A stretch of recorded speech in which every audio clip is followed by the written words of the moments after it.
Welcome to the CFG Gamecast, episode number 30, a weekly podcast created by gamers and streamers alike to discuss the latest gaming topics from the previous week. We stream a new episode on Saturdays and Sundays and release it on podcast services like Apple and Google Podcasts, Stitcher Radio, and Podbean. So show us some love and follow us on the Gamecast, cfggamecast.podbean.com to not miss an episode.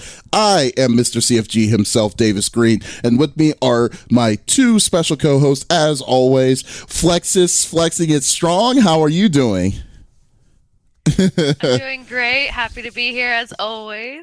Yes. How about you? How are you doing today, Davies? I am actually supercharged. Actually, I went on the trail this morning with a friend, and then just been packing because the big move, so I can get ready to build the new studio. I cannot wait till that happens. So I'm so hyped. Oh, I bet. Yes, but how did you do on the tournament, the fighting tournament? All right. So I went to North American Regional Finals recently, and I had an absolute blast. Shout out to Haitani for not showing up, so I got my first win there. I won 1 and 2, which actually for a tournament like that isn't too bad.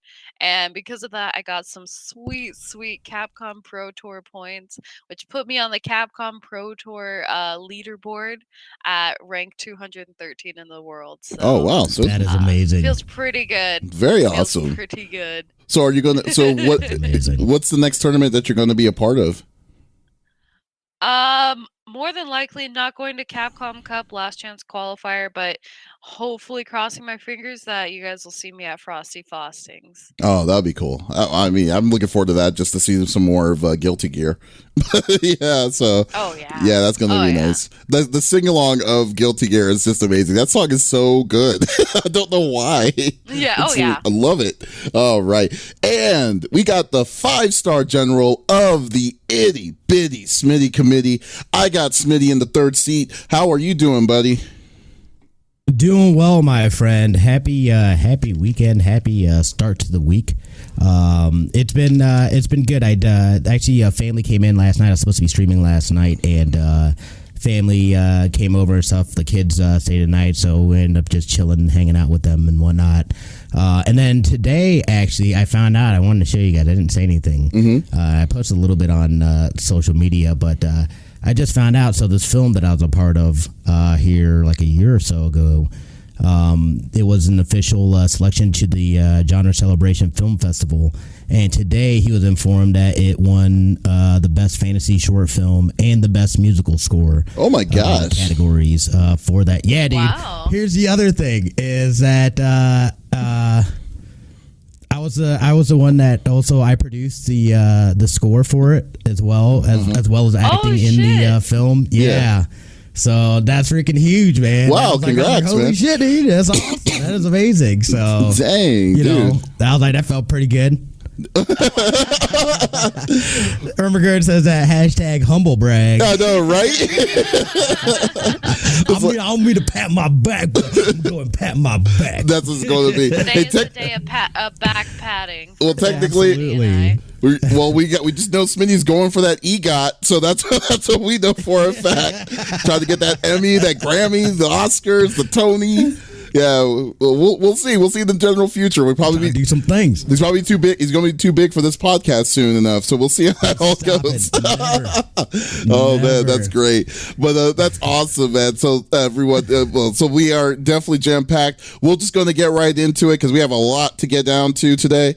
So let each of us picks a new topic of discussion within video games from the previous week.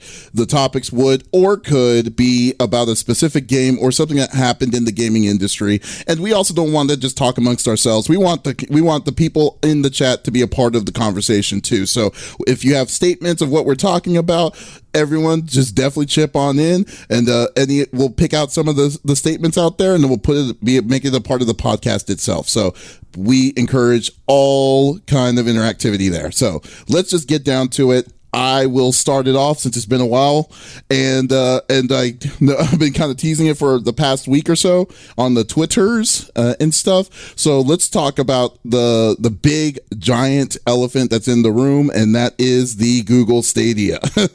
So If anything, I was probably out of the three of us. I know I was pretty much the advocate of the Stadia itself. I was just actually trying to be as open as I possibly can be, because I know there's a massive amount of negativity on there. Not saying that there isn't a cause for it, because Google was really sloppy on on announcing the information about this thing. They were really it was not good whatsoever. So I decided I'm going to keep an open interest on this and see where this is going to go. So I didn't get a review copy for Stadia, so I used my own money to see how this technology was going to be. When we went to GDC and stuff, and then I was able to talk to some of the developers of it, and then I was like, this seems very interesting, but I don't trust it quite yet. So for $130, I decided, let's do it. Okay, so I've been playing Stadia for about a week or so. Let's say about roughly a week. I got it. Actually, I was fortunate enough to get it when Stadia opened up. And I decided to say, okay, you know what? I'm going to work this thing out. Let's see how crazy, how good is this, or like what can this thing do? So I tried different kinds of things. I went to a stable place, which is the place I'm at right now, has a fairly good stable connection. Connection was the average I was getting on the connection was about 50 down, so I was able to run 4K on it with no problems. Through the Chromecast itself, so I was able to get a good read on that. Then I decided, let me try the wireless. Then I decided, let me borrow a phone, one of the Google 3As, and see. Let me go to like a Starbucks and see if it works, and see how bad the connection will be and stuff like that. So I did all these sorts of tests and stuff, and I will say that it is definitely something that needs to be like worked on. It's bad. It's not, I mean, it's meh, I would say. I won't say it's terrible. I won't say this is the worst thing to go on, because in a way, the biggest problem I have, and the thing I hate about these kind of reviews, is that this is a review of a system that's going to change. It's going to morph into something that we don't know. Because look at Xbox. When Xbox One came out, we thought it was pretty much crappy. Then what saved it was their Game Pass and stuff like that. Or can you imagine reviewing YouTube day one of how this stuff is? But with that said, here's my review of it. Let me just say the good things, because the good things is probably going to take like maybe not even a minute. I would say the good thing is the controller. The controller itself is actually very good. It's well built itself. Like if you look at the back on the tip sides of it, the triggers are actually pretty big on the back side. The feel of it, the grip is very nice. D-pad feels a little weird, but that's just me in my own personal opinion. But the controller is cool, and I really like the technology that they did with it, with the wireless. That's wireless. That's talking directly to Google's data centers directly from via your internet to reduce the lag that it induces. And thank God it does, because that's another thing we'll get into as well. But so the controller is well built. I will definitely give it that. The second thing is really where it's kind of like a weird gray area. I will say the second good thing, that when it works, it's good. But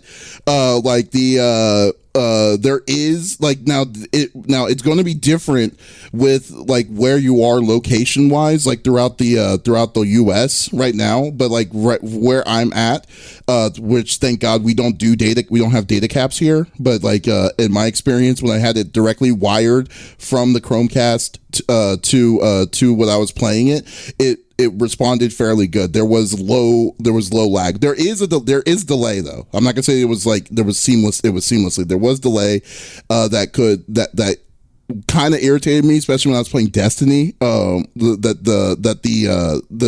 you had to be pinpoint on your shots. If you didn't, that delay can really make a night and day difference on what you're hitting. So I was not a fan of that. So like I said, when it works, it worked fairly good. But other than that, that was pretty much it. The rest of it, the bad, which everyone has been hearing about, I would say the 4K quality is not as clean as it's not as clean as what a powerful console. Like if you had a powerful PC, itself. There's no absolute justifiable reason to go to Stadia to say, okay, here we go, play it on Stadia instead, so you can save money on your PC. No, there is so much video compression that's being done on this inside Stadia that it's actually showing in the 4K quality. And what was really annoying is that there was also artifacting. And if you don't know what artifacting is, it's basically there's these weird spots inside the game, like because that you're not since you're connecting to a specific server somewhere around the area in Google's database or data centers, that when it's processing the area, there's like small weird little glitched area, I would say,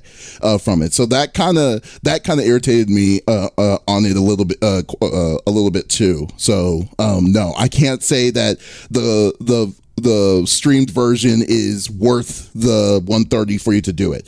So that was a big issue with that. The other one was was data caps, because that's the primary thing. Data caps is what's going to kill this thing, because like if data caps how they are, if data caps how they are now, there's absolutely no reason why people are going to say yes, let's do Stadia.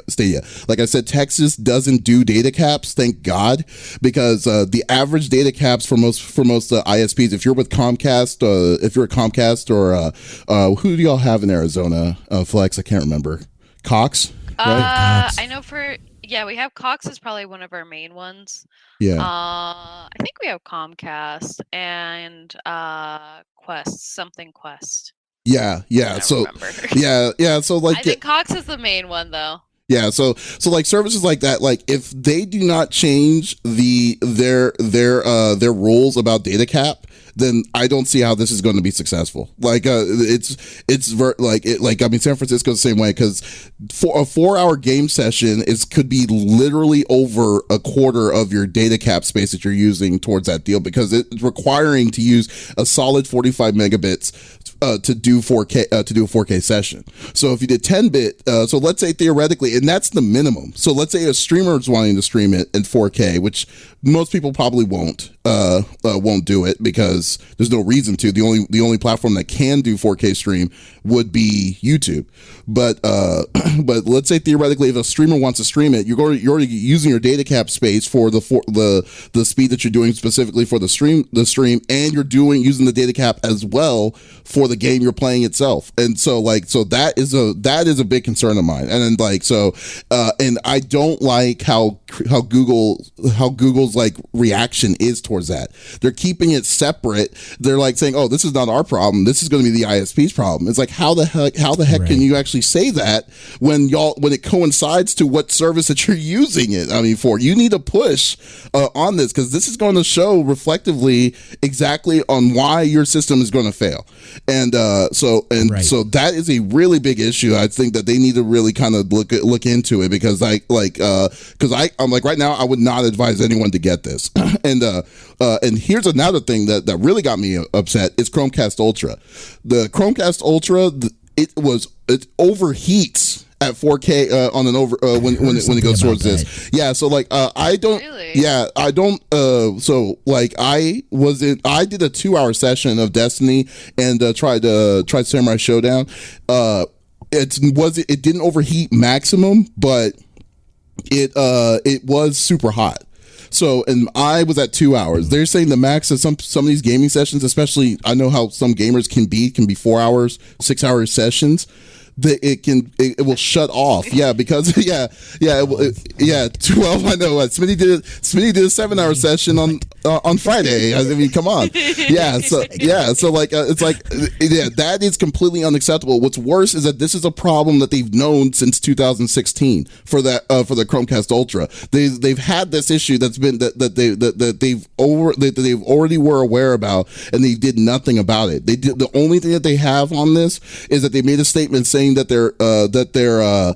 their shutdown sequences, that there's no problems of the Chromecast Ultra to shut down when it overheats, and that's not what we're saying. We're saying it's overheating. You need to you need to put a heat sink or something on that for that to approve. So it's insane. Like why they would do that. So anyways, yeah, I'm not gonna get in this rant. I'm gonna still keep on going on with this. Okay, so now the thing is the GUI, the interface. The only way you can buy games is through your phone. You cannot buy it through your desktop. Weird. You like, so what they do is that you have to sign up.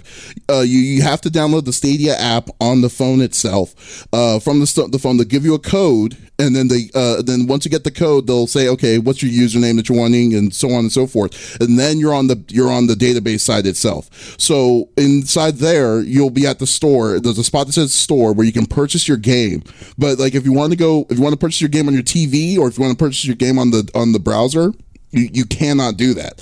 So instead, any purchases will have to go through the phone, and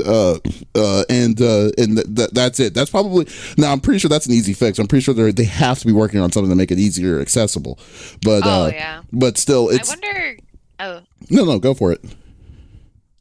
Oh, I was gonna say, what I was curious about in that case is I wonder if, there's a lot of like development stuff that just wasn't finished, and that's why all these issues are coming to rise. Like, it doesn't make sense to me why you couldn't just buy games off a browser or, within the console GUI itself or so forth.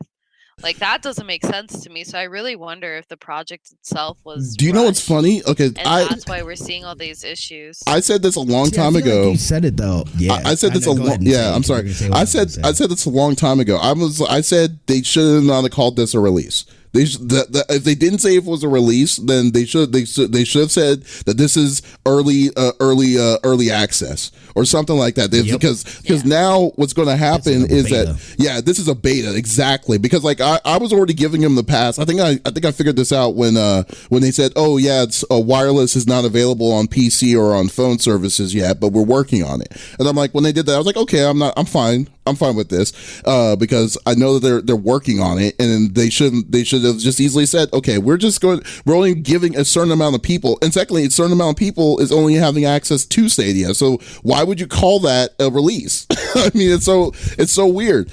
And secondly, and what kind of really irritates me is the fact that the Founders Edition pack was a justifiable purchase in my eyes, because it gave you extra than what you would have normally given you. Because I got Destiny 2. Surprisingly, the week before, I got Samurai Showdown as well. Just those two games alone is already worth the amount of money that I paid for it, right? But then they were giving you the extra bells and whistles for it and everything. So I was like, okay, cool. So that I'll do that. Now, if they said, okay, you got to get the controller, you got to get the Chromecast itself, and then that's it. We're going to give you nothing else. Like, what they decided to do is they decided to purchase a starters edition or whatever. They had the audacity to introduce that to people, like when they knew that this is what they were going to be releasing. And then when they had the stuff like the featureless releases, for instance, the crowd play, the Stream Connect, the achievement systems, the Friends Pass. I still haven't gotten the Friends Pass for Stadia yet. I won't get that until December. The way that they just said casually that we're not going to have any of the services that we were selling this on to you, and then they were like, okay, we're going to still sell you, we're going to still have the consumer say, if you got to get here's your the starter set that we're pre-ordering right now, is insanely greedy. It's like they need to scratch that nonsense, and they need to work on their tech, because that's the biggest thing. Because in my opinion, this can't, it's hard to say that that this is not going to be a quality item until I'll give it some time for it. But if someone buys or goes into Stadia thinking one thing, they are going to be so pissed, and they shouldn't do it. This is not a finished product. Absolutely not a finished product for anyone to put any kind of money in. So. And Keo said too that Destiny 2 is free to play on all their platforms right now anyway. So, you know what I mean? You're not really getting, you know what I mean? You would have gotten it anyway. Here's my deal, you're getting something that's already free. Yeah. Here's my thing though. We've had this conversation multiple times about Stadia, and I think you're absolutely correct. I think it's weak that they would try to then say, well, the ISPs. It's like, look, dude, if a muggle like me can say, look, dude, the network can't handle something like that. People don't have the internet, and we don't have the infrastructure to be able to properly man. That looks anyway. You know what I mean? That was unknown thing, and so it's like I think it's kind of weak that they're trying to use that as a cop out. It's like they shouldn't have said this was a release. It's not a release. Obviously, it is a beta. It is a early access thing. They're going to try to build it out, and I get that, and I understand. You know what I mean? Like I can appreciate them trying to push the boundaries. We're definitely technology wise not ready. We're not there yet. But I think it's gonna help to build that infrastructure for what the future of gaming will be inevitably. It's kind of weak that they I don't know. It almost feels like they're being like tricksters. Like they didn't but they weren't transparent with everybody as far as what they were gonna get. You know what I mean? And the way that they frame things and whatnot. I felt like they just did a terrible job of handling it. It's just like who said that this is going to be a good idea to do this or that? It's like let people know, hey, here's what's going on. You know what I mean? As the process is going, like I really like, and that's kind of what I like about like Kickstarter things, where like they'll go and they'll like explain the process as far as where things are going. Hey, here's where your money's going towards. It feels a little more inclusive to being a part of that cause and helping to shape what the future of gaming will inevitably be. I think why fake and try to put on we thought it was going to be this, but here's some things that we're not. It's like just be upfront with it, and I think people react differently to what's going on. But again, I have no I want to see it succeed. And I think, after a year or two, it'll be in a lot better place than where it is right now. I honestly don't think it's going to last a year. And I don't think it's going to last 2 years, because I mean the biggest problem, in my opinion, this is what it is right now. I think that yes, it's definitely going to morph. There's no way that they're going to leave this product the way it is. But but come on, dude. Like you have Project X. That's the big. I think the big fear was xCloud from Microsoft is coming out too. That they were actually trying to get ahead of its schedule, so it can just say, hey, here's your other alternative with Stadia. You could choose Stadia or xCloud and all this stuff. But I just like man, there's just too much. There's too much things you would have to shape up, I would think. Like the second, because you already know me. I was probably the most advocated, the one to say, let's just give this a chance and see where this is going to go and see the idea towards it. But like for me, when I saw this kind of stuff, I was like, because my plan was I wanted to stream Cyberpunk 2077 and stuff through Stadia and see how this all will work out. Right now, I don't think that's a feasible possibility anymore. I just think that it's I think with the amount of bandwidth that this thing is going to be running on, and then the amount of stuff that a normal person would have to keep an eye out of, the artifacting, just the data cap, all this stuff is just too much. It's too much that you have to deal with, and especially that that their encoding is not the normal encoding that other games usually use. They have it's their own special encoding, which is the reason why that they're individually charging for games. They have to do their own special encoding for this to work the way that they want it to work. So I just think that overall is just like I don't know, man. It's hard to even say that we'll see this in a future run. I mean, I hate to say it because I give everything a chance towards it, but I don't see it's being feasible towards this with this tech. So first off, you're not selling me on this. Secondly, I've read some reviews on Twitter and so forth that people have had kind of mixed opinions on it. Mm-hmm. But what I'm curious to know is, by itself, let's take streaming out of the equation. Let's just say the gamer that plays the games, right? Mm-hmm. Is it viable for them? Because the Stadia is how much again? 130, 150? 129. Okay, yeah, so 130. Mm-hmm. Fairly reasonable for a console. But with that said, for the average gamer that's just playing games to play games, is this worth a buy for them? Or let's say I buy the Stadia, not to stream, but to just play Cyberpunk 2077 or Destiny or something like that. is it worth a buy in that case, or is it still not worth it even then because of the amount of latency issues and the amount of issues regarding encoding and so forth? See, that's like That's kind of where I'm sitting at, because it doesn't sound. Clearly, it doesn't sound like a viable option for streaming. Period. So I'm curious though, from just a purely just gaming standpoint, like Joe Schmo. That's all I'm doing. Okay. Yeah.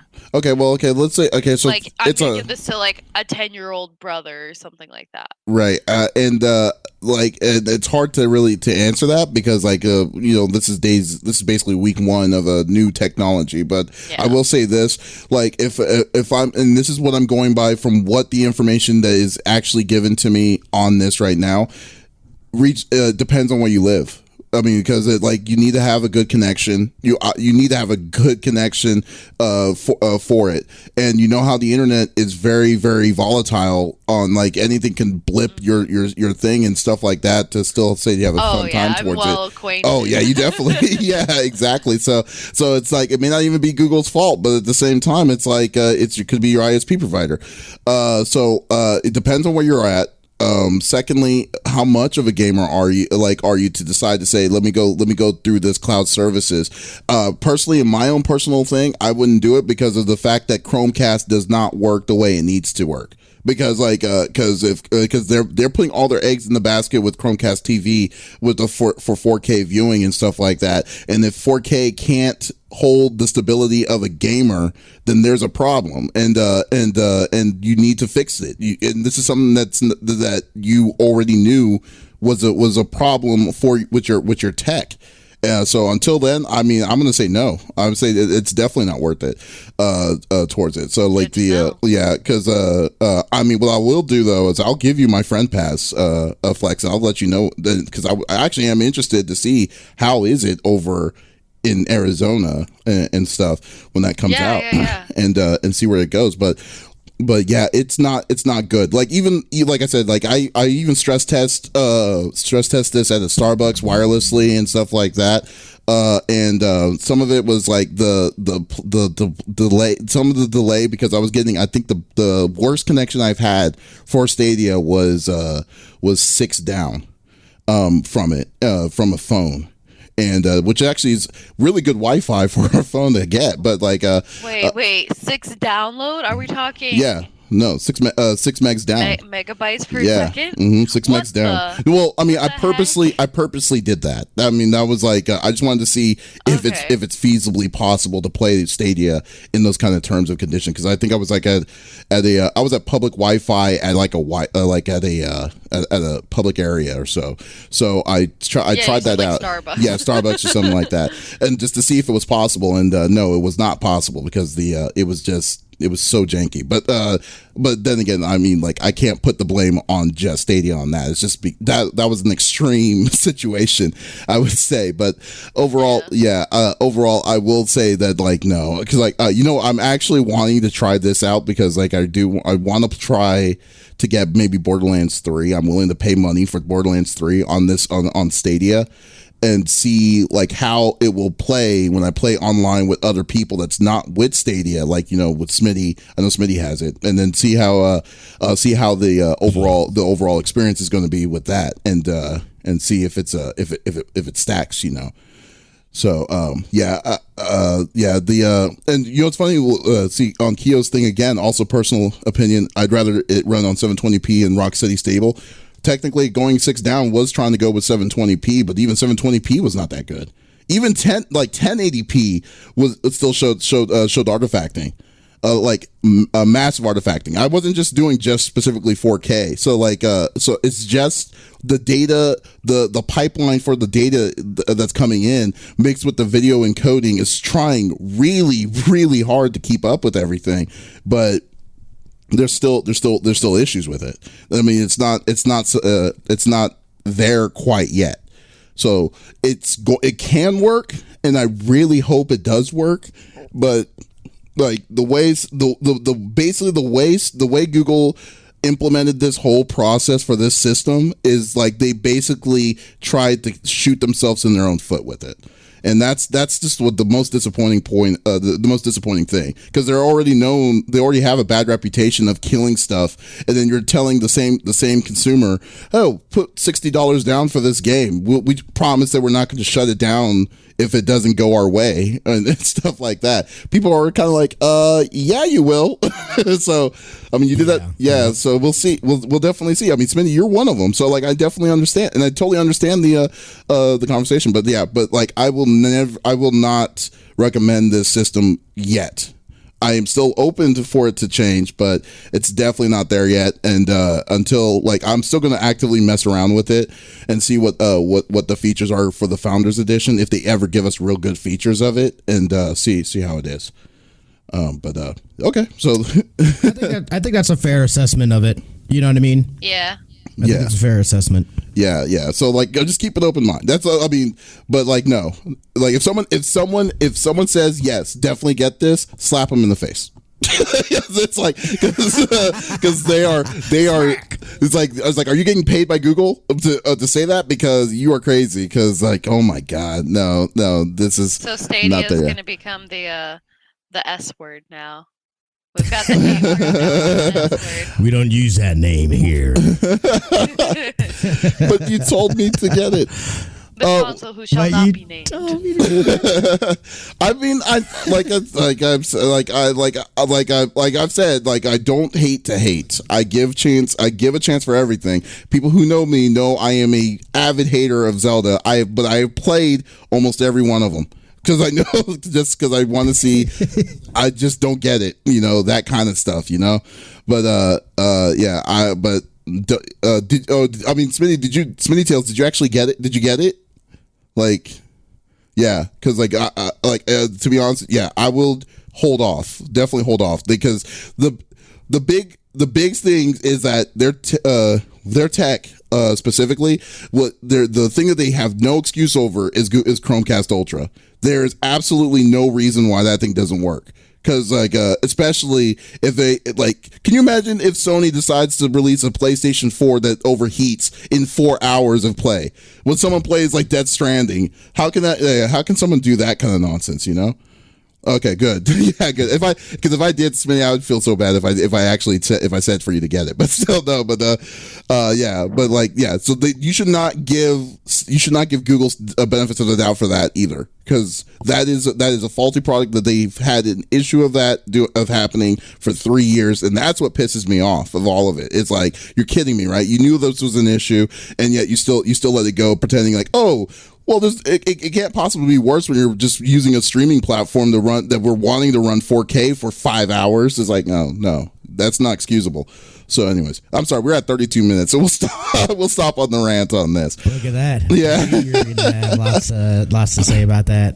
Yeah. Yeah, so I definitely have lots to say. I'm speaking of... Yeah, I'm probably going to do a write-up. I was going to say, speaking of bad words that we shouldn't talk about, I think that's a good way to segue into Smitty's topic. That's a good point. Those names. I had a segue too. Yeah. I'm going to say my segue now. Okay. Speaking of things that don't work, let's get back on. I'm going to give you a virtual high five. We were thinking segues and whatnot.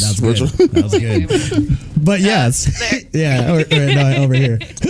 There you go. But yes, speaking of the A word that we don't speak about except for today, because we're going to talk about it, and I'm going to go into the article. So there's been talks and whatnot about Anthem, the developers and whatnot going back and hold on, let me get this situated here, because I'm going to read directly from the Kotaku article here as far as with it, so I get the stuff right. As soon as it loads here. But yeah, so essentially what they're saying is that BioWare them are going to be going back in to basically do a complete overhaul for Anthem. Here's inserts from the article here. Recent silence and a couple of high-profile departures from BioWare have led fans and pundits pundits to speculate that the studio has abandoned its most recent game, Anthem, but the opposite is true. For the last few months, BioWare and parent company EA have been planning on an overhaul of the online shooter, according to 3 people familiar with those plans. Some call it Anthem 2.0 or Anthem Next. Many of the details are still in flux, and there's no clear timeline for the Anthem Next project just yet. In fact, from what I've heard, the developers at BioWare haven't even decided how it'll be distributed. They're still figuring out whether updates should be released all at once or an extended period of time. Anthem could be overhauled through a series of updates a la No Man's Sky. It could get a game-changing expansion like Destiny. Critically acclaimed Taken King. Most of Anthem's biggest systems, its mission structure, its loot, its world will change drastically, but the developers have not yet figured out exactly what that will look like. They're even considering releasing Anthem Next as a brand new game, although those who work on the project said that could take a lot of forms, and it's unlikely they'll charge full price to Anthem players. That right there is insulting. Are you serious? That right there. I'm sorry. That right there. Hold on. That right there. Let me pull this in real quick. Let me pull in this article and so you can see, because that is absolutely insane. I can't believe I just said that. Hold on. Let me. Devious Pizza Guy is saying in chat that all I'm saying is I better not have to pay for the reason. Yeah, that's what I was thinking too. I was thinking insane. Look at this right here. And it's unlikely they'll charge full price to Anthem players. No. Wow. You are not going to say. What are you talking about? You are gone. Yeah. That's crazy. No, is insane. If you were expecting, that is insane. I understand that you're making a new game, or you're planning on making a game with a new whatever, and it's going to cost money to do it. But dude, you need to say EA needs to pay us that money, because you basically stole it from the people that tried to come into Anthem, thinking that the game was what we were expecting it to be. So no, there's absolutely no reason. That game needs to give us. They need to give people vouchers for that nonsense. That is insane. Yeah, no, we're not gonna fix your screw up. Are you kidding me? No. Well, the fact that they're talking about trying to make people, or you're not going to have to pay full price. Pay what? Excuse me? You haven't given me a game yet. Yeah, no, you gave me an experience that was fun, but can I get a full, complete game, please? Like, what are you talking about? Yeah. You guys are having to go back and fix your mistakes. Who comes out with a looter shooter that barely has any loot and the loot drops are terrible? What are you talking about? Then they accidentally there was an error within it, and it was like dropping loot at better rates and whatnot. And it was a lot of fun. It was this and that, and then they said, "Oh, that was a mistake," when they dialed it back to you get trash. You know what I mean? Like. None of it makes sense, but you can't do that and then say, "Oh, but we're going to charge people for this." No one's going to buy that, dude. Yeah, no. Like, oh my God! To be successful, did you not learn anything from No Man's Sky? They didn't charge anybody for their screw ups and mistakes. They did it through a series of updates, throughout. And the dude did go silent and whatnot, but at least something good came from that silence. You know what I mean? Like, at least he was working, and they got it to a place that they said that they were gonna have it when they were hyping it up originally. This is a very similar case, to that kind of thing. Everyone got on this hype train, me included, and then they came out with this shell of a game, and then they got exposed. They got completely exposed. And then you end up finding out, oh yeah, there was trouble. Excuse me. There were trouble during the development stages, and they basically didn't start developing the game until 2 years after they announced it 7 years before it came out. They didn't start developing it until 2 years before it came out. What were you doing for 5 years, son? Oh what my were you gosh. doing? Okay, first off, so I mean, it was doomed to fail. Yeah, I will say on Swag statements, EA is making terrible decisions. They didn't learn from their probably consumers there. I will say this. Yes, EA is a terrible, terrible company. I will agree with that. But I don't think this is not only EA's fault though. You need to put the blame also on what's it called? BioWare. I mean, because this is something that even though BioWare is owned by EA, they had a certain path that they were trying to go with, that they were trying to go with, and maybe yes, EA's aggressive deadlines was definitely a big part of it, but they decided to go the way that they went with what was released. To that was ridiculous, and it was unfair. And heck, even after all that, most of those folks jumped ship after knowing like that were there for forever. Knew that this was a killer for them, because when was the last good BioWare game when you really think about it? you know, I mean, like. Mass Effect. Yeah, I mean, yeah, and it's not the most recent Mass Effect. It's not to say about that. Yeah, it's not even Andromeda really, because that was lazily done too. Oh, so no, I'm talking like 3 at the best. Pre-Andromeda. Yeah. Oh God, yeah. So like, but yeah. Yeah. So no, I mean it's So yeah, EA we already know is garbage. What sucks is that now we're kind of seeing that BioWare showing the cracks of is coming on with that too. So yeah, I'm sorry. What were we all gonna say? All right, so we're gonna talk real quick. I'm gonna take you guys a blast to the past. I'm sure we all remember Mass Effect 3, shitty ending, and huge outrage for it. So, because there was such an outrage for Mass Effect 3's ending, they released a DLC to fix that. How I believe it was a DLC or some kind of update or extra content, right, to fix this problem. Now, I don't recall how much it cost, if it costed anything, but I do know that there was an entire DLC bundle for the game, which I believe would have included that ending, that additional ending that you could get. Now, they don't charge that. You have your base game, and the base game for Mass Effect 3 is fantastic. I love it. I mean, Mass Effect's among one of my favorite games as well, but including that update in a bundle, I don't necessarily agree with. Let's fast forward over to Anthem. Now they are looking to fix their problem by recreating or remastering the game, but they're not charging full price. I don't agree with that at all. Mass Effect 3, because I'm drawing similarities here, because we're seeing a BioWare game, an EA game, so we're seeing these two things come together, and we're starting to see a trend here of them having hiccups, them charging money, despite like not just fixing their hiccups. Right. But then you take a look at other games that obviously aren't related to BioWare and EA. I'm going to throw Street Fighter out there, for example. Street Fighter will have some hiccups and problems, but the thing is they release consistent updates, and with these updates, they don't cost you money. Their quality of life changes for both characters, gameplay, GUI, so on and so forth, adding more content. It doesn't cost you a penny, and there's so many games out there that are like this.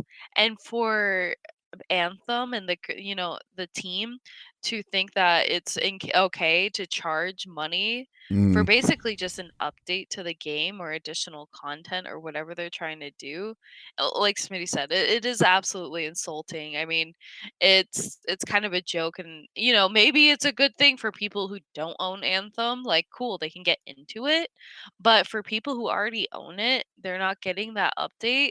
That's such a huge insult, and I think it's only going to bring the fan base like down even more. Yeah, and they're going to lose even more players because of it.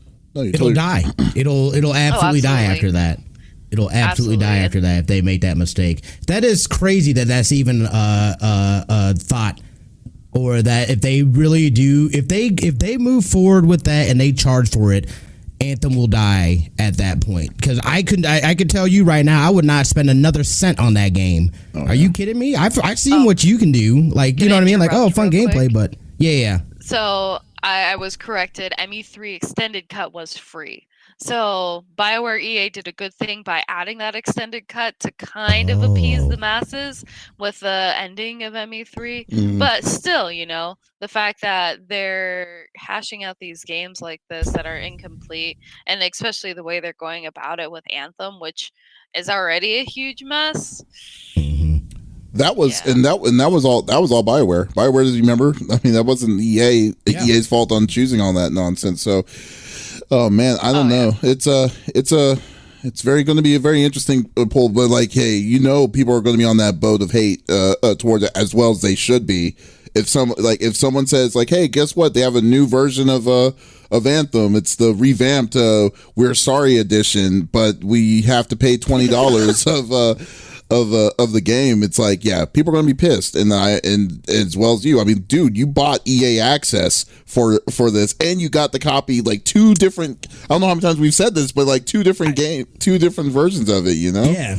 And not even just a normal version. Like I got the special edition one, and I got a special edition one for AJ, just because I was like, you got to play this game. It's freaking amazing. And then I don't even think I ever played it with her. Yeah, that's so funny.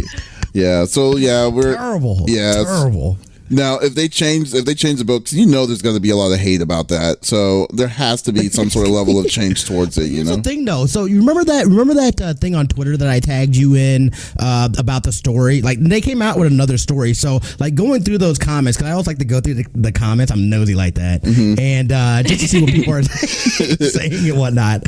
And there's a lot of people that I'm seeing that are still very connected to this game and are that do enjoy it, that are enjoying this deeper lore that they're getting from it. So I think, somehow there's still a community where people are saying, I'm having fun. Again, I will say, like, that game is a lot of fun. You ran out of things to do. Fast. And you could just really feel that they didn't build it out. Like, I mean, like Borderlands 3, you know what I mean? Like, look how there's so much. That game is so meaty. So meaty. Yeah. Give me a meaty game. Looter shooter should be meaty. Right. So I'm just saying. Wait, what should a looter shooter game should be? What should it be? Meaty. Meaty. Yeah, there we go. But yeah, I mean, two C's. With two C's. But meaty with two Y's. Yeah. Yeah, but I mean, overall, at the end of the day, like what it was like. I mean, I'm glad they have a community, but that community has to be very, very thin comparatively. And then secondly, I mean, there's always going to be groups of people, which is awesome. An awesome group of people to make whatever comes out to make it to their advantage. Like, I mean, heck, the Fallout 76 community was for the longest of time for the first year. It's like you were wondering, why are you still playing this game? But there's still a fair sized community for it. So yeah, so there is somebody that yeah. So are you serious? You always surprise me, Flex. You always come up with these. I still play it on occasion, like. So that's the thing. So diehard Fallout fan. I still occasionally will get on, play the game for a couple hours. It's kind of like that Sims fix where you play it for like 3 days straight, 10 hours a day, and then you don't touch it again for months. Okay, see, you got that thing. It's like, I miss it. Then you realize, oh wait, that's why I kind of stopped. Okay, there you go. But anyways, okay, well, exactly. Yeah. We'll stop with your topic. We already know, so we already know there's still more hate for Anthem, and it's over the heart. So we'll go with Flexiss. So, what do you have on the table? So something that is worth your money. We're all about the transitions today. So with the holidays around the corner comes Black Friday, and more importantly for us homebodies like me, Cyber Monday. So I actually wanted to talk about something somewhat news related, somewhat kind of giving you guys all a heads up as well. There's a lot of good Black Friday deals, and some of the ones that stood out to me included graphics cards like the Sapphire Pulse Radeon RX 590, super good graphics card, going for $180 at Newegg, and it's normally $220. Wow. And it comes with 3 months of Xbox Game Pass for PC and a free copy of Borderlands 3 or Ghost Recon Breakpoint. So you're getting like, wow, you're getting at a minimum, lot. what is it, like $30 to $60 game? On top of that price tag, not bad. In addition, we're seeing Radeon RX 5700 XT Challenger for about $370 at Newegg, when normally it is $410. So it's a pretty significant price decrease. And again, same perks. You're getting that Game Pass and a free copy of Borderlands or Ghost Recon. As well, another really good one, and this one's actually you're saving about a little over $100, is the Zotac Gaming GeForce RX 2070 AMP Extreme Core, which is 460. This is on B&H. But it's normally going for 580, so you're saving about 120. And I believe that deal is on the market right now. So if you're looking for a amazing graphics card, but although there isn't a lot in the way of storage, unfortunately, there is, and this is where I got excited, was some super quality CPUs and motherboard deals, which includes AMD Ryzen 7 2700 8-core 3.2 gigahertz processor for 160 on Newegg or Amazon, and I believe it'll be coming out tomorrow. And normally this is a $300 processor, and you can get it for 160. Wait, you say a 2700? Excited. Bananas. Excited. You said a 2700, right? And what was that? You said it was a 2700? Yeah, 2700. Yeah, 8-core, 3.2 gigahertz processor. So that's a beefy CPU. Mm-hmm. But on top of the really good price tag, you're also getting 3 months of Xbox Game Pass for PC and free copies of both Borderlands 3 and Outer Worlds. Oh, you get Outer Worlds too? So, I Nice. mean, Wow. yeah. So, I mean, like, now's the time to build a PC. I would just buy on top of that, you can also get their 2700X 8-core 3.7 gigahertz processor for just about $10 more. And normally that card is at $330. So same perks as well. For those who are Intel fans, you can get the i5 9600 6-core 3.7 hertz gigahertz processor for $190, and normally that is about $265. That deal is live and ends on Sunday. So you can find that on Newegg. Additionally, it looks like, let's see. Yeah, it looks like you can find that one on Newegg. Now, for those who are purely console players, don't worry, you're not left empty-handed. Wait, before you go any further, wait, hold on one moment. Just want to let you know that we're not being sponsored or anything by saying this, because I just realized we're selling. This is all like, I wish. I wish. No, none of this is sponsored.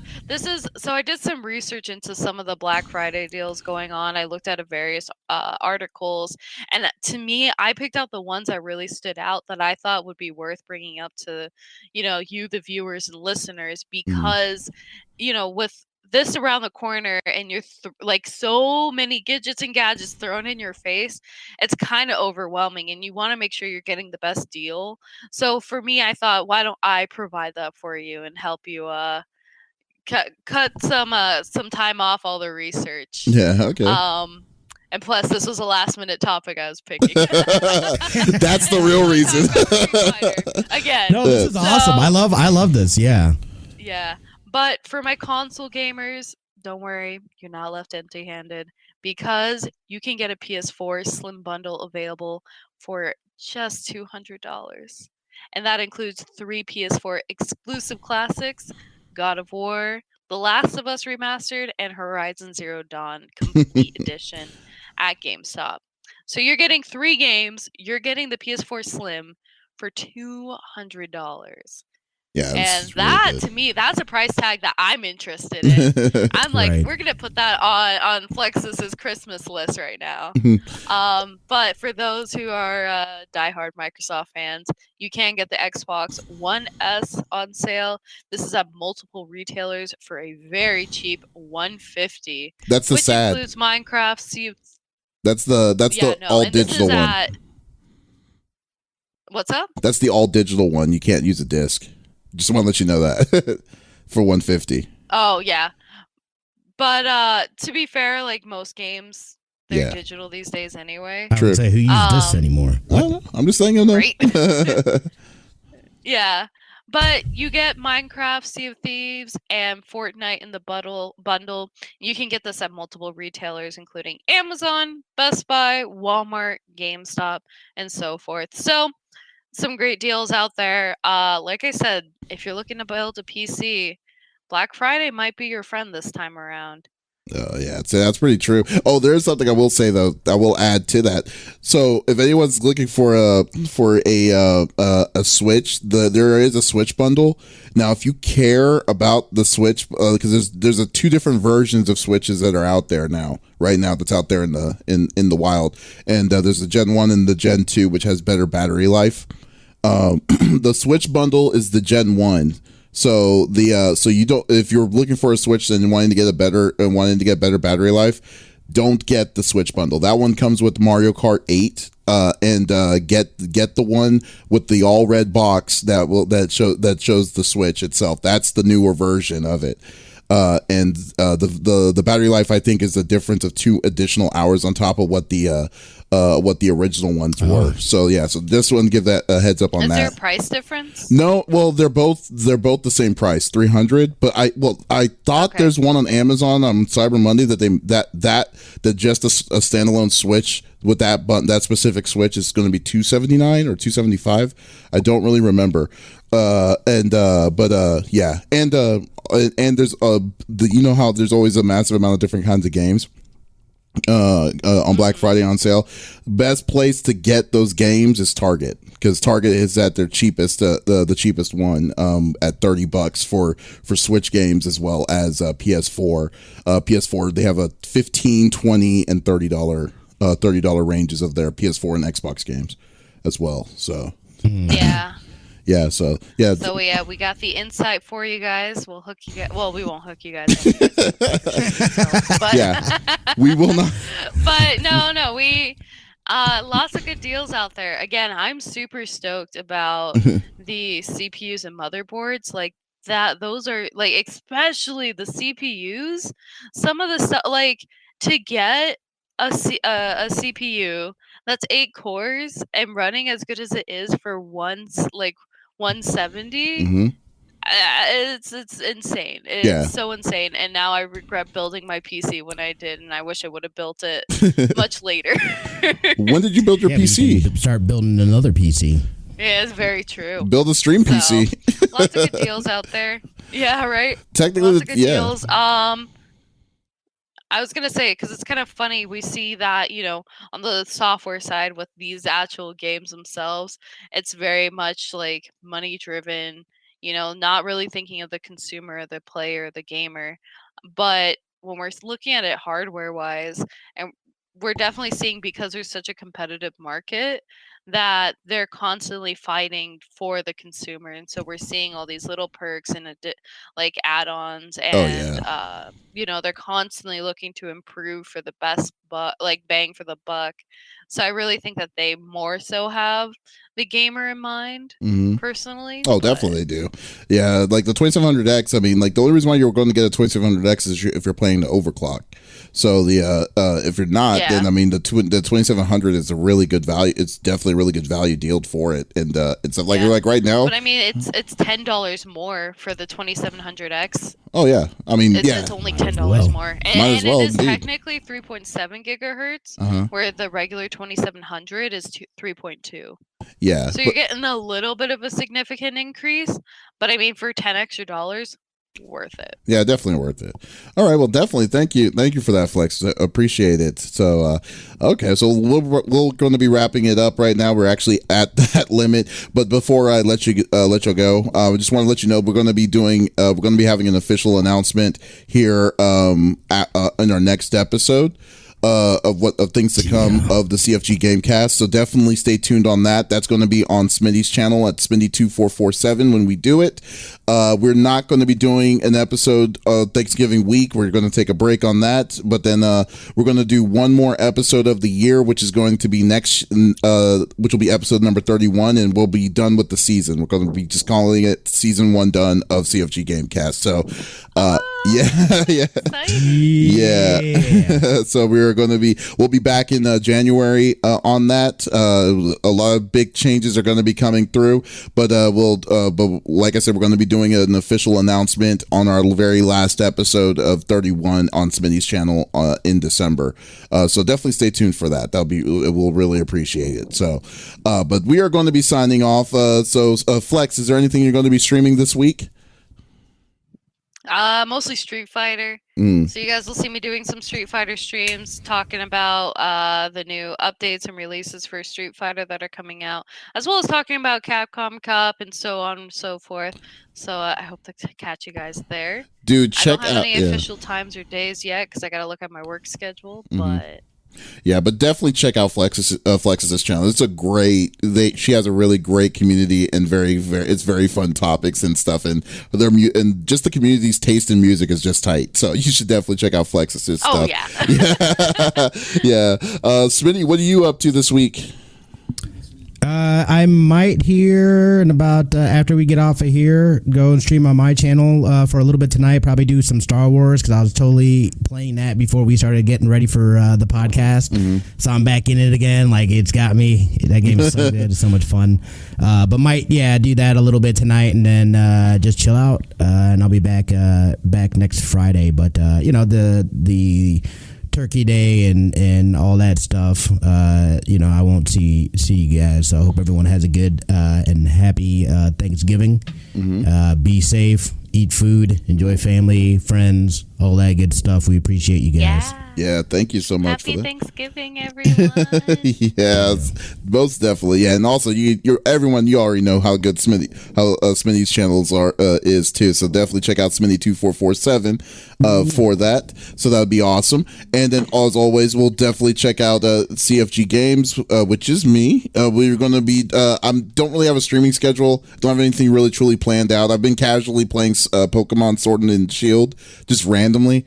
I haven't really been posting anything. I've just wanting to just play it and finish it up. So you could also check if you want to see when I do that, just give us follow us on CFG Games, and it will alarm. So but this is episode number 30 of the CFG Gamecast. We will be releasing this out tomorrow on podcast services, and I'd like to say goodbye with Flexiss and Smitty and me. So y'all have a great night.